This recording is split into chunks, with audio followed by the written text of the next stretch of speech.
పట్టణం రెండింతలు విస్తరించి శివారు కాలనీలు పెరిగినప్పటికీ అప్పటి జనాభా అవసరాల మేరకే నిర్మించిన 28 ఏళ్ల నాటి నీటి పథకమే ఆ ప్రజలకు దిక్కైంది. 2 రోజులకు ఒకసారి చాలీ నీరు సరఫరా జరుగుతోంది. ఈ క్రమంలో కృష్ణా జిల్లా పెడనలో తాగునీటి సమస్య పరిష్కారానికి కూటమి ప్రభుత్వం చర్యలు చేపట్టింది. 2048కి పెరగనున్న జనాభా అవసరాలకు అనుగుణంగా 102.80 కోట్లతో భారీ నీటి ప్రాజెక్టుకు శ్రీకారం చుట్టింది.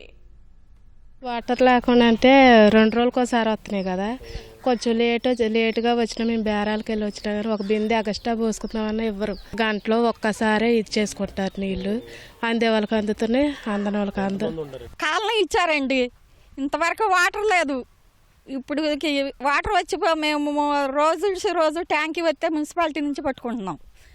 మురికిపోయేది వీలు లేదు, మాకు వాటర్ లేవు, తాగటానికి లేవు, వాడుకోవటానికి లేవు. మీరే ప్రజల మాటల్లో విన్నారుగా.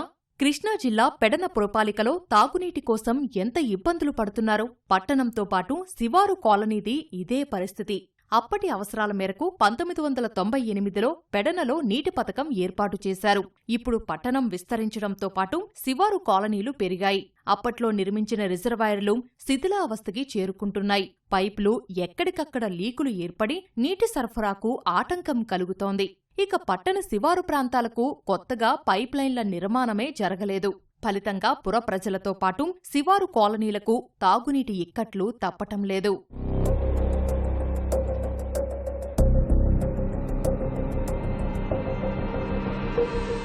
పెడన ప్రజలను నీటి సమస్య నుంచి గట్టెక్కించేందుకు కూటమి ప్రభుత్వం సంకల్పించింది. 102.80 కోట్ల ఏఐఐబి నిధులతో కొత్త తాగునీటి ప్రాజెక్టుకు ఎమ్మెల్యే కాగిత కృష్ణప్రసాద్, ఎంపీ బాలశౌరి శంకుస్థాపన చేశారు. 2048కు పెరగనున్న జనాభా అవసరాలకు అనుగుణంగా రూపుదిద్దుకున్న దీన్ని మెగా ఇంజనీరింగ్ కంపెనీ చేపట్టనుంది. 2028 ప్రారంభం నాటికి పనులు పూర్తి చేయాలన్న లక్ష్యాన్ని ప్రభుత్వం నిర్దేశించింది. నిధుల విడుదలతో ఇప్పటికే అవసరమైన పైపులు, ఇతర సామాగ్రి పెడనకు చేరుకుంది. ఇది గతంలోనే 2014-19లో ఉన్నటువంటి తరుణంలోనే ఆ గ్రాంట్ తీసుకురావడం, తద్వారా అక్కడ ప్రజానికానికి ఇబ్బందులు లేకుండా చేయాలి, తాగునీటి సమస్య లేకుండా చేయాలని ఆ రోజునే శంకుస్థాపన చేయడం జరిగింది. అయితే తర్వాత వచ్చినటువంటి వైసీపీ ప్రభుత్వం దాన్ని పట్టించుకోకపోవటం వల్ల మరలా ఈ రోజున దాన్ని వెంటనే తిరిగి వెనక్కి తీసుకురావటం, పనులు కూడా ప్రారంభమవడం జరిగింది. అదేవిధంగా 4.5 కోట్ల రూపాయలతోటి ఏదైతే లేఅవుట్స్ ఉన్నాయో వాటన్నిటికి కూడా అక్కడ ఉన్నటువంటి కాలనీలన్నిటికీ కూడా పైప్ లైన్ కూడా వేసి అక్కడ ఉన్నటువంటి ప్రజలందరికీ కూడా నీరు అందించాలని లక్ష్యంతో ఈ అమృత్ 2లో భాగంగా వేస్తా ఉన్నాం. రాబోయే 50 సంవత్సరాల జనాభాను దృష్టిలో పెట్టుకుని పట్టణం అంతా కూడా దాదాపు 70 కిలోమీటర్ల విస్తీర్ణంలో మనం ఇప్పుడు కొత్తగా పైప్ లైన్ ప్యారలల్గా వేయటం జరుగుతుంది.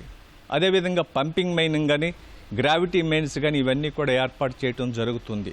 కొత్తగా ఒక 500 కిలోలీటర్ల సామర్థ్యం కలిగినటువంటి రిజర్వాయర్ కూడా నిర్మాణం జరుగుతూ ఉందనేటువంటి విషయాన్ని మనం చేస్తూ ఉన్నాను. 4.5 MLDకి సంబంధించినటువంటి ఫిల్టరేషన్ ప్లాంట్ దాదాపుగా శిథిలావస్థలో చేరుకున్నటువంటి నేపథ్యంలో ఇప్పుడు 8.0 MLDతో వాటర్ స్కీము ఫిల్టరేషన్ ప్లాంట్ తయారవుతుంది.